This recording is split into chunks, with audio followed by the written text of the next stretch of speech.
আকাশবাণী কলকাতায় আপনারা দেখছেন 23 নিউজ বাংলা চ্যানেলের আজকের তাজা খবর। আজকের প্রধান শিরোনাম, আরজিকর কাণ্ডের প্রতিবাদ মিছিলে আজাদী স্লোগান, রিপোর্ট গেল শাহের কাছে।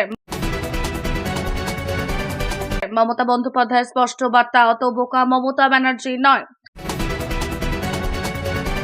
ব্যাংক কর্মীদের পৌষ মাস, পুজোর মাসে 15 দিন বন্ধ ব্যাংক, কাজ থাকলে দেখে নিন ছুটির তালিকা। বাংলাকে মাত্র 468 কোটি বরাদ্দ মোদী সরকারের।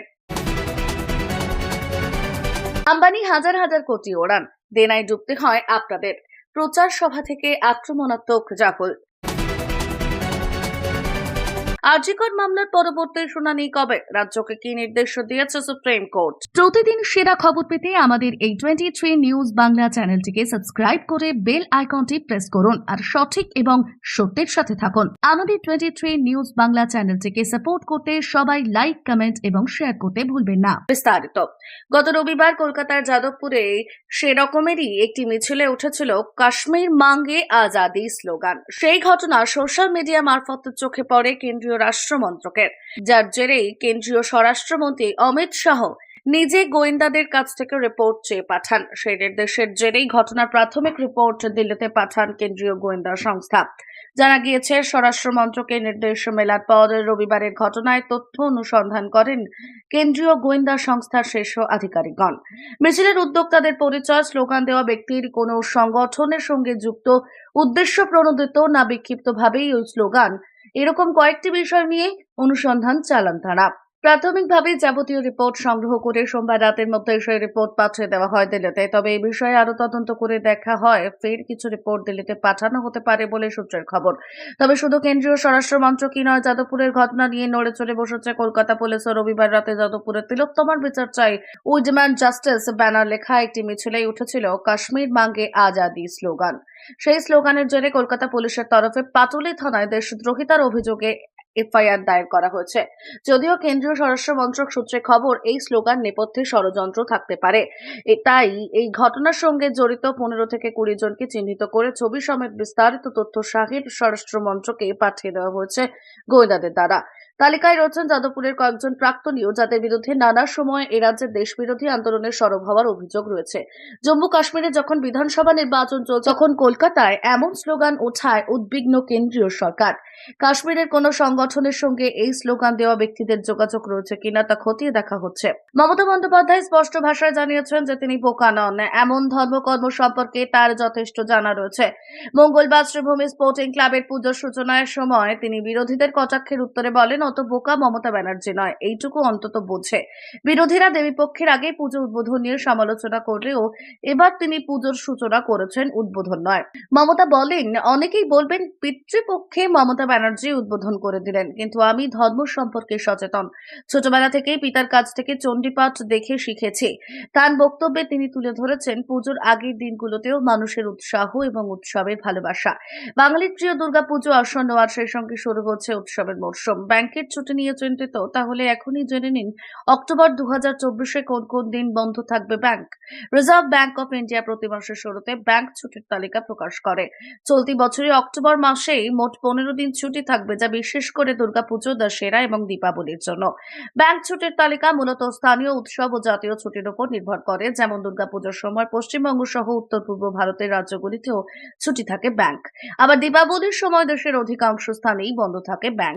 ব্যাংক ছুটির দিন আর্থিক লেনদেন নিয়ে দুশ্চিন্তার তো আর কোনো কারণই নেই, কারণ বেশিরভাগ ব্যাংকে অনলাইন সার্ভিস যেমন net banking, UPI, mobile banking ইত্যাদি সার্ভিস চালু থাকে। তাই ছুটির দিনেও অনলাইন পেমেন্ট কিংবা অন্যান্য ব্যাংকিং কার্যকলাপ করতে পারবেন অনায়াসে। তবে বড় লেনদেনের ক্ষেত্রে কিছুটা সময় নিয়ে পরিকল্পনা করা উচিত। প্রসঙ্গত, ব্যাংক ছুটির তালিকা আপনাকে আপনার আর্থিক পরিকল্পনা এবং কাজ গুছিয়ে নিতে সাহায্য করবে। দুর্গাপুজো থেকে দীপাবলি পর্যন্ত মোট 15 দিন থাকবে বন্ধ ব্যাংক অক্টোবর মাসে। তাই আগে থেকেই ছুটির দিনগুলি মাথায় রেখে আপনার কাজগুলি সেরে ফেলুন এবং উৎসবের মরশুম নিয়ে নিশ্চিন্তে উপভোগ করুন। উৎসবের মুখে বেঞ্জির বন্যায় ভাসছে বাংলার একাধিক জেলা। লাগাতার বৃষ্টি আর ডিভিসির দায়িত্ব জ্ঞানহীন জল ছাড়ার কারণে বানভাসী হয়ে পড়েছে হুগলি, ঝাড়গ্রাম সহ একাধিক জেলার কয়েক লক্ষ মানুষ। উৎসবের আনন্দ ম্লান হয়ে গিয়েছে ওদের কাছে। ইতিমধ্যেই বন্যা দুর্গত মানুষের পাশে দাঁড়াতে চরকি পাক্ষে ছুটে বেরিয়েছেন মমতা ব্যানার্জি। সেই সঙ্গে বন্যা মোকাবিলায় মোদী সরকারের কাছ থেকে আর্থিক সহায়তা না পাওয়া নিয়ে ক্ষোভ উগড়েও দিয়েছেন। মুখ্যমন্ত্রীর ক্ষোভ উগড়ে দেওয়ার পরেই তড়িঘড়ি বন্যা মোকাবিলার জন্য রাজ্যকে 468 কোটি টাকা আর্থিক সহায়তা দেওয়ার কথা ঘোষণা করেছে অমিত শাহের স্বরাষ্ট্র মন্ত্রক। ওই বরাদ্দ টাকার পরিমাণ নিয়ে ক্ষুব্ধ রাজ্যের শীর্ষ মহল। তাদের অভিযোগ, বন্যার মতো প্রাকৃতিক বিপর্যয় মোকাবিলা করার জন্য আর্থিক বরাদ্দ নিয়েও নোংরা রাজনীতি করছে মোদী সরকার। মঙ্গলবার স্বরাষ্ট্র মন্ত্রকের তরফে এক বিজ্ঞপ্তিতে জানানো হয়েছে, চলতি বছর বর্ষায় ভারী বৃষ্টি, বন্যা, ধসের কারণে ক্ষতির মুখে পড়েছে দেশের 14টি রাজ্য। আর বন্যা বিধ্বস্ত রাজ্যগুলিকে ক্ষয়ক্ষতি সামাল দেওয়ার জন্য প্রাথমিকভাবে 5,885.60 কোটি টাকা অনুদান দেওয়া হচ্ছে। রাজ্য বিপর্যয় মোকাবিলা তহবিল এবং জাতীয় বিপর্যয় মোকাবিলা তহবিল থেকে অগ্রিম হিসাবে এই টাকা দেওয়া হয়েছে। বিজ্ঞপ্তিতে দেখা যাচ্ছে, ভোটমুখী মহারাষ্ট্রকে 1,492 কোটি টাকা দেওয়া হচ্ছে। মোদী সরকারের ত্রাণভোমরা চন্দ্রবাবু নাইডুর অন্ধ্রপ্রদেশের জন্য বরাদ্দ হয়েছে 1,036 কোটি টাকা। আর এক ত্রাণভোমরা নীতিশ কুমারের বিহারকে দেওয়া হচ্ছে 655.60 কোটি টাকা। বিজেপি শাসিত আসামকে 716 কোটি টাকা, গুজরাটকে 600 কোটি, হিমাচল প্রদেশকে 189.20 কোটি টাকা, কেরলকে 145.60 কোটি টাকা, মণিপুরকে দেওয়া হয়েছে 60 কোটি, মিজোরামকে 21.60 কোটি টাকা, নাগাল্যান্ডকে 19.20 কোটি টাকা, সিকিমকে 23.60 কোটি টাকা, তেলেঙ্গানাকে 416.80 কোটি টাকা বরাদ্দ করা হয়েছে। পশ্চিমবঙ্গকে দেওয়া হয়েছে 468 কোটি টাকা। স্বরাষ্ট্র মন্ত্রকের তরফে রাজ্যগুলিকে বরাদ্দের ফিরিস্তি তুলে ধরার পাশাপাশি জানানো হচ্ছে, শীঘ্রই পশ্চিমবঙ্গের পরিস্থিতি খতিয়ে দেখার জন্য বিশেষ দল পাঠানো হবে। রাজ্যকে অতিরিক্ত সাহায্য দেওয়া হবে কিনা তা ওই দলের পাঠানো রিপোর্ট দেখেই বিবেচনা করা হবে। হরিয়ানা বিধানসভা নির্বাচন উপলক্ষে শেষ লগ্নের প্রচার চলছে, আর সেখান থেকে কেন্দ্রীয় সরকার এবং বিজেপিকে তীব্র আক্রমণ করলেন লোকসভার বিরোধী দলনেতা রাহুল গান্ধী। মুষ্টিমেয় পুঁজিপতির জন্য বিজেপি দেশের সংবিধানের উপর আঘাত হানছে বলে অভিযোগ করছেন তিনি। পাশাপাশি শিল্পপতি মুকেশ আম্বানিকে নিশানা করেও এদিন আক্রমণ শানান রাহুল।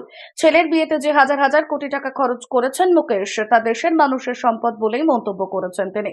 হরিয়ানার সোনিপতে মঙ্গলবার কংগ্রেসের হয়ে প্রচারে যোগ দেন রাহুল। সেখান থেকেই একের পর এক ঝাঁঝালো মন্তব্য ছড়ে দেন তিনি। রাহুল বলেন, ছেলের বিয়েতে আম্বানি নিজে হাজার হাজার কোটি টাকা খরচ করেছেন। জানেন তো ওই টাকা কার? আপনাদের টাকা। নিজের ছেলে মেয়েদের বিয়ে দিতে গিয়ে দেখবেন ব্যাংকে আপনার টাকাই নেই, ব্যাংক থেকে ঋণ নিতে হবে। কিন্তু নরেন্দ্র মোদী এমন একটা ব্যবস্থা গড়ে তুলেছেন যেখানে বাছাই করা 20 থেকে 25 জন বিয়েতে হাজার হাজার কোটি টাকা খরচ করতে পারবেন, অথচ কৃষকদের বিয়ের আয়োজন করতে গিয়ে দেনায় ডুবে যেতে হবে। রাহুল প্রশ্ন তোলেন, এটা যদি সংবিধানের উপর আঘাত না হয় তাহলে কি? আসল কথা হলো, আপনাদের সব টাকা এই 20 থেকে 25 জনের পকেটেই ঢুকছে। বিজেপির একটাই লক্ষ্য, সাধারণ মানুষের টাকা কয়েকজন পুঁজিপতিকে দিয়ে দেওয়া। মহাভারতের চক্রব্যূহের মতো একটা চক্রব্যূহ গড়ে তোলা হয়েছে, যার পিছনে রয়েছেন নরেন্দ্র মোদী, অমিত শাহ, আদানি, আম্বানি, ডোভাল এবং মোহন ভাগবত। নির্বাচনী প্রচার সভা থেকে রাহুল জানান, পুঁজিপতিদের সুবিধা করে দেওয়াই তাদের লক্ষ্য নয়। পুঁজিপতিদের ঋণ যদি মুকুব করা হয়, সেক্ষেত্রে কৃষক, শ্রমিক এবং দরিদ্র মানুষের ঋণও মাফ করে দেওয়ার পক্ষে তারা। যেভাবে আম্বানি আদানিদের অ্যাকাউন্টে খাটাখট টাকা ঢুকছে, একইভাবে সাধারণ মানুষের অ্যাকাউন্টেও টাকা ঢোকা উচিত। আগামী 5ই অক্টোবর হরিয়ানার অগ্নিপথ প্রকল্প নিয়েও কেন্দ্রকে আক্রমণ শানান রাহুল।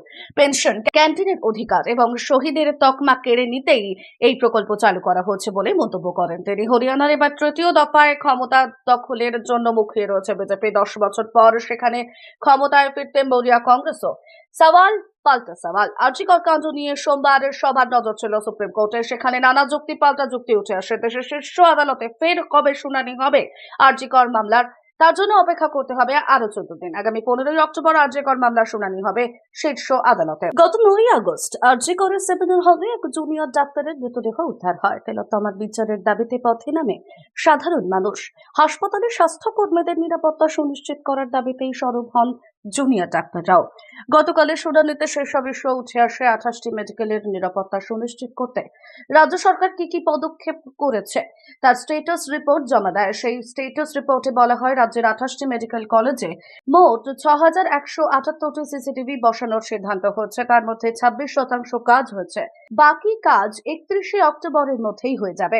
এদিকে আরজি করে অতিরিক্ত 575টি সিসিটিভি বসানোর সিদ্ধান্ত হয়েছে। তার মধ্যে 255টি সিসিটিভি বসানো হয়ে গিয়েছে, অর্থাৎ 45% কাজ সম্পূর্ণ।